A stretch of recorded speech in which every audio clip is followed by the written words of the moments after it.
Ito ang nakakagimbal na balita na trending at pinag-uusapan ngayon sa mundo ng social media.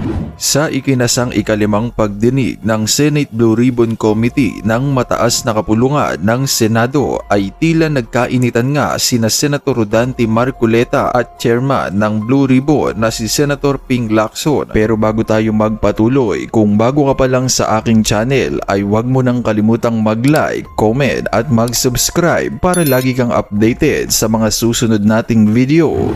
Muling nagbanggaan sa pagdinig ng Senado si Senator Marcoleta at Ping Lacson matapos na ipahayag sa isang panayam na maaaring maging state witness si Bryce Hernandez na kasalukuyang iniimbestigahan kaugnay ng maanomalyang ghost projects ng DPWH. Narito ang full video kung papaanong hinarang ng senador na si Ping Lacson ang mga katanungan ni Senator Rodante Marcoleta na umani ngayon ng samut-saring reaksyon at komento sa mundo ng social media. Narito't panoorin natin ang full video. Mr. Chair. Mr. Alcantara, you proceed. I will register my continuing objection, Mr. Chair. I will question the objectivity of these proceedings if you will not allow me raise these points. Maybe in the plenary this afternoon I will raise it. Go ahead. Mr. Alcantara, you proceed with your statement. Your Honor, okay lang po bang makapagbigay ako ng opening statement ko po? Proceed. Ano bang gagawin natin dito? Magandang umaga po sa inyong lahat. Tinatanggap ko po na ako po ay hindi nakasagot sa maraming tanong mga nakakaraang huling araw upang maproteksyonan ang institusyon na aking minahal sa loob ng 30 taon. Subalit, nitong mga nakang araw, ako po ay nakapag-isip-isip na tumulong na lamang po sa investigasyon na to para po sa bayan. Narito po ako sa harapan nyo ngayon upang tumulong ng buong puso, abot ng aking makakaya, upang makapagbigay linaw sa katanungan sa investigasyong ito. Naintindihan ko po na hindi lang mainit ang isyong aking kinakaharap sa kasalukuyan. Mararamin po ang galit sa aming mga kasama sa DPWH dahil sa mga nabanggit na mga sinasabing katiwala sa aming ahensya. Hindi ko na po titingnan to. Ito po galing sa puso ko. Nangangamba po kasi ako sa seguridad ng pamilya ko.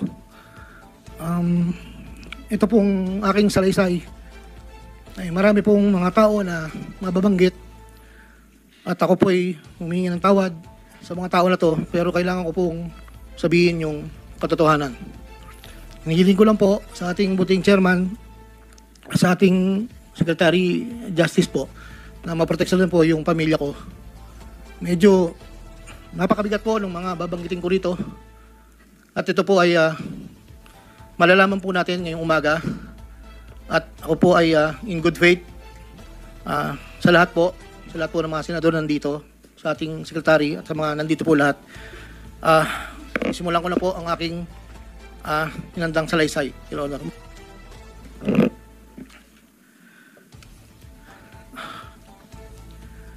Sa akin pong boss, na nabanggit po nung nakarang hearing ng aming kasama, Undersecretary Roberto Bernardo po. Una ko pong nakilala si Yusek Bernardo taong 1997. Kami po ay magkasama sa Los Baños po. Hanggang dumating po ang panahon na ako po ay na-appoint na District Engineer sa Bulacan. Sa taong 2022, nagsimula pong magbaba ng pondo sa akin si Yusek Bernardo. Nandito po ang detalye kung ilan po at magkano. Ito po, ang unang taon po, 2022 ay 350 million po. Ang kasunduan po ay 25% po para sa proponent. At ako po, o yung driver ko po minsan ang nag-deliver po sa kanya.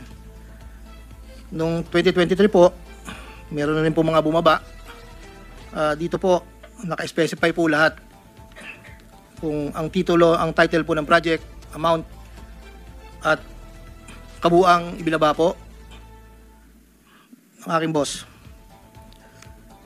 Ang iba pong sistema, sa simula po ay nagpapabigay po ng pauna lang pong 10%. Pag po lumabas na po sa pag-NEP po, Tapos po, ang kabuuan po ay paglabas po ng GAA. Pag po sa GAA, may lumabas na wala po sa NEP, ibig sabihin po nun, maaari pong, hindi ko lang po alam procedure, maaari pong sa BICAM po yun pumasok. Andito po lahat po ang detalye sa aking sinumpang salaysay. At meron pa pong mga UA po, ang program allocations po yata yon na naibabaran po sa akin noong 2024. At hindi naman po lahat yun ay sari-sari pong project po yata yon. 2.85 billion po. Yung pong sa 2024 na UA, bukod po yung meron pong BICAM and NEP, nandito po lahat po ang detalye. Ito lang po kasi yung record na nakuha ko po sa sariling file ko po. At yun po ay meron pong portion doon na merong 30%, meron pong 25%. Depende po sa proyekto. Ang huli po ay itong 2025. Meron halagang 2.55 billion po. 1.65 sa NEP at 900 million sa GAA. At ganoon din po ang sinabi niya sa akin sa proponent po. Doon po sa sinasabi na meron daw pong ang ating Senator Jinggoy Estrada na di umano'y meron pong sa listahan na pinakita po noong nakarang hearing. Yun po, ako po ang nagpasa ng listing po kay Yusek Bernardo. At ang sabi niya po ay meron ka pa bang kailangan na worth 355, inalan daw po yung natitira. So ako po ay nagpasa ng listahan sa kanya. Ang pagkakabanggit lang po sa akin ay meron pang extra si SJE. So nung lumabas po yun, sa kanya ko rin po ibinigay, pero wala po akong direct na komunikasyon kay Senator Estrada at wala rin po akong, hindi po ako ang nagdadala, wala po kaming, hindi ko po nakakaharap Senator Jinggoy po. Si Yusek Bernardo lang po ang kausap ko. Doon naman po sa nasabi nung nakarang hearing po about the 600 million kay Senator Joel po. Ang totoo po noon, yun po ay multipurpose building. Ang request niya po talaga. Dahil hindi naman po na ma-accommodate nung nire-report ko po sa kay Yusek na hindi po ma-accommodate yung request.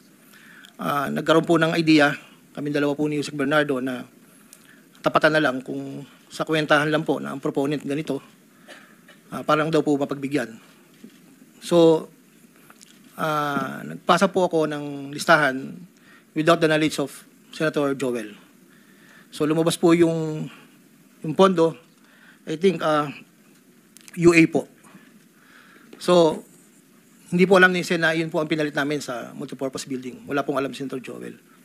So, yung bilanggit po na mayroon pong 25%, ako po at si Yusek Bernardo ang nag-usap na gano'n na lang ang gawin para daw po matapatan man lang yung 1.5 B na request po. Inayos ko po lahat yun at dinala ko po sa tauhan lang po ni Senator Joel somewhere in Bukawi po. Ang sabi ko po sa kanya, baka pwede, pakibigyan mo lang to kay boss.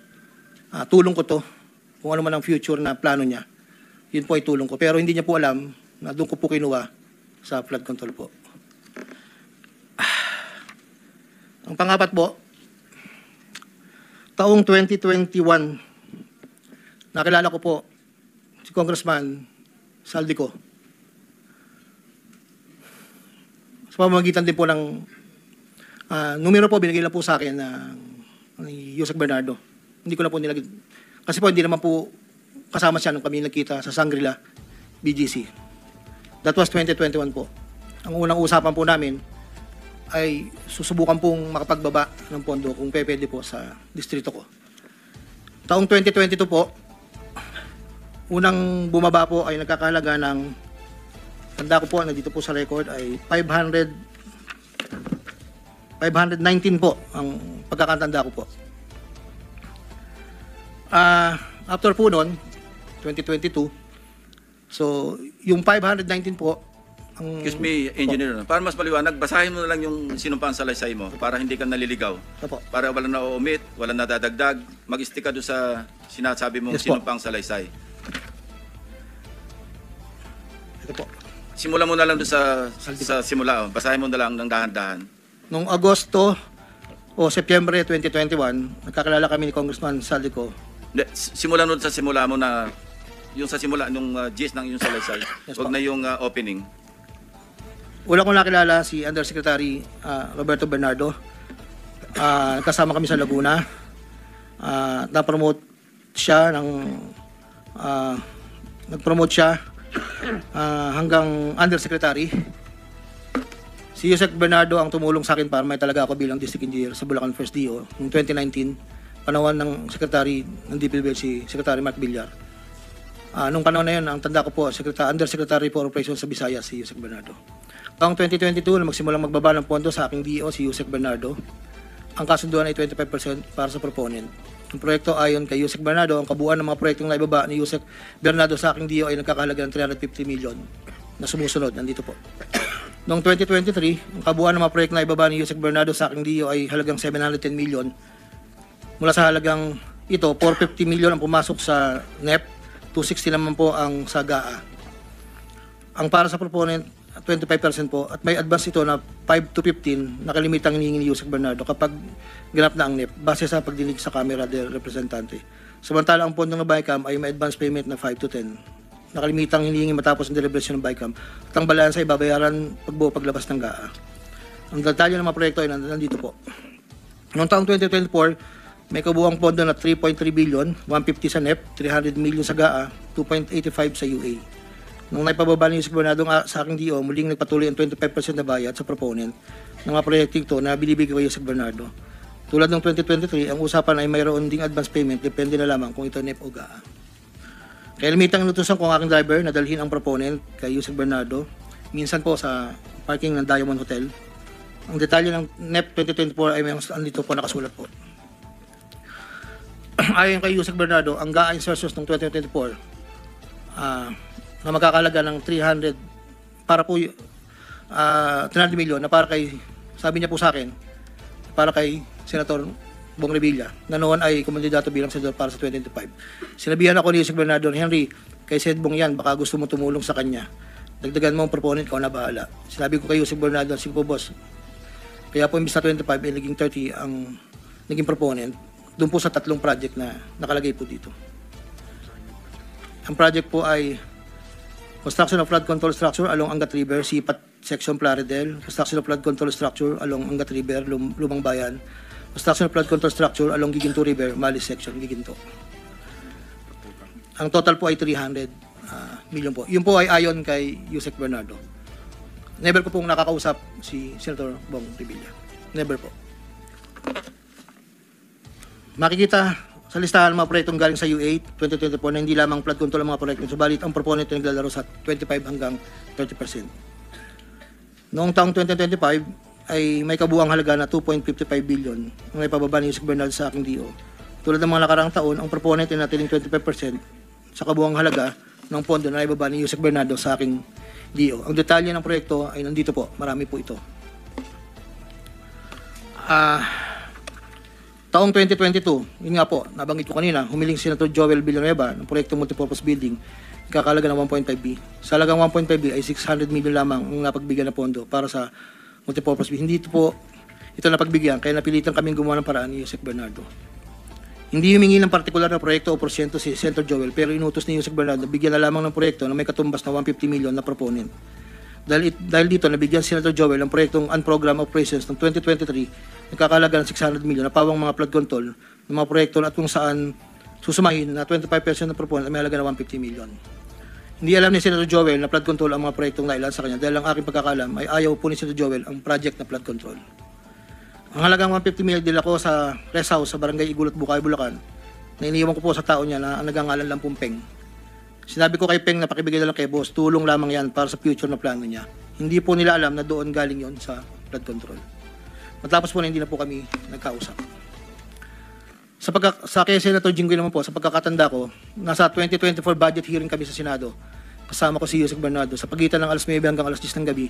Habang kami naghihintay, tinanong ako ni Yusek Bernardo kung meron pa akong gustong lagyan at meron pang available na 355 si SJE. Ayon po kay Yusek Bernardo. Sabi ko po, boss, meron naman. Sagot ni Yusek Bernardo sa akin na ipasok ko agad sa kanyang listahan ng oras na yun. Agad-agad po akong nagpagawa ng listahan sa staff ko at sa loob ng 10 to 15 minutes, pinasa ko na po ang listahan kay Yusek Bernardo. Ito po ang listahan ng mga proyekto na banggit. Ito po ay puro pumping station po with floodgates. Ito po ay phase 3 dahil may nauna na pong phase 1, phase 2. Ito po ay 7 project. Meron pong 360 million, isang 45, isang 50, dalawang 40 million na may kabuang 355. Ang proponent po nito ay 25% at binigay ko yung Yusek Bernardo kasama ang iba pang proponent na mga pondong binaba niya sa akin para sa taong 2025. Wala po akong direktang transaksyon o direktang pakipag-ugnayan kay Senator Jinggoy. Pangapat, Congressman Elsaldico. Noong August 20 o September 2021, nagkakilala kami ni Congressman Saldico sa isang pagtitipon meeting sa Shangri-La, Bonifacio.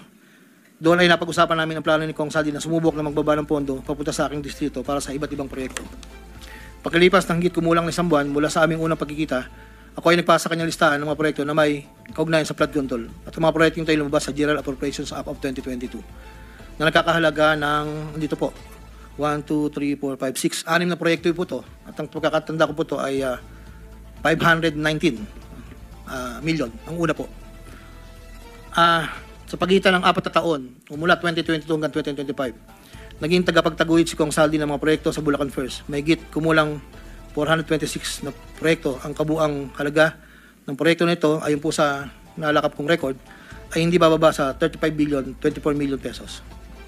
Million or billion? Billion, Your Honor. At nang lumabas nga ang balitang ito ay hindi nga napigilan ng ilan sa ating mga kababayan na maglabas ng kani-kanilang mga hinaing at komento sa mundo ng social media. At ayon niya sa kanila, wala na talagang pupuntahan niyang investigasyon dyan sa Senado sa pangunguna ni Ping Lacson at Soto. Hindi ka kasi lawyer, Lacson, kaya based on your opinion lang ang alam mo, samantalang si Senator Marcoleta ay base sa batas, iyan ang hirap sa isang di-abogado. Mahirap talaga ang hindi abogado. Lumalabas ang kawalan ng muwang sa dapat na gawin. Ibigay sa nagsunog ng kilay ang karapatang mamuno. Delikado ang buhay ng mga pasahero kung kulang ng kaalaman ang nagmamaneho. Kawawa naman ang Pilipinas. Kaya naman anong masasabi mo sa balitang ito? Kung mayroon kang hinaing at komento ay mag-comment ka lamang sa ibaba ng videong ito. Maraming salamat.